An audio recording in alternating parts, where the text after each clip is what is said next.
Hello everyone, thanks for joining us here for This Week in Agribusiness. I'm Mike Pearson. Harvest continues across the country and some farmers are still working on getting those corn and soybeans out in Kentucky, no less. This week's Agronomy for Your Acres with our friends from Nutrien Ag Solutions takes us to Akron, Kentucky, where Matt Baker, Nutrien crop consultant, has been working with his growers. And Matt, how's harvest coming along in your part of the state? We're probably 40 or 60 to 70% done with our corn harvest. Corn yields, a lot of my customers I think are pleasantly surprised with their corn yields. They're slightly above average or above expectations. Our soybean harvest is probably 40 to 50% complete, and soybean yields are good, but not anything to write home about. We had a lot of dry weather late that really affected our seed size on soybeans. We've got a lot of small beans, and seems like a lot of the plants kind of died prematurely. So that's really kind of taken some of the top end off the soybeans. Absolutely. Those small beans seem to be common nearly everywhere this year. Matt, but with your farmers wrapping up harvest, I'm sure thoughts are turning to next year's season. What's on growers' minds as you talk to them in the combine? Yeah, so we're making seed variety selections for 2025. We're talking about our wheat crop is starting to go in this week.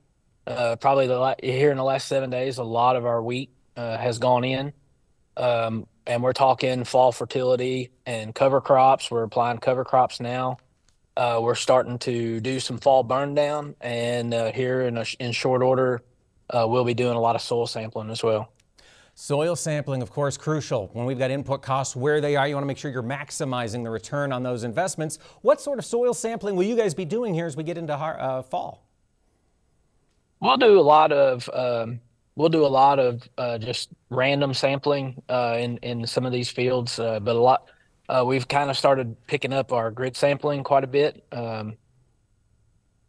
When you think about grid sampling, how does that differentiate itself from random sampling? What's the agronomist do that's different? So when we grid sample a field, for example, we'll be grid sampling this field after harvest here behind me.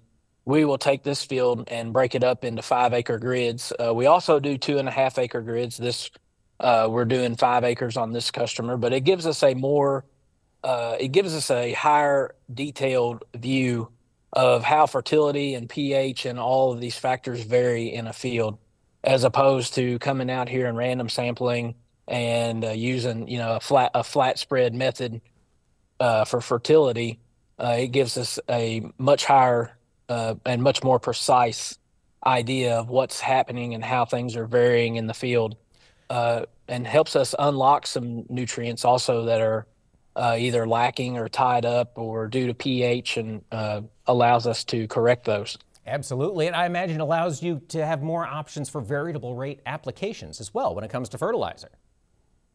Yes, sir. We typically kind of look at pH and how pH varies across the field, and we'll create a variable rate lime recommendation for this customer, and we'll come out here and variable rate spread the lime, and then we will sit down this winter and look at fertility and try to stay within a budget, but also not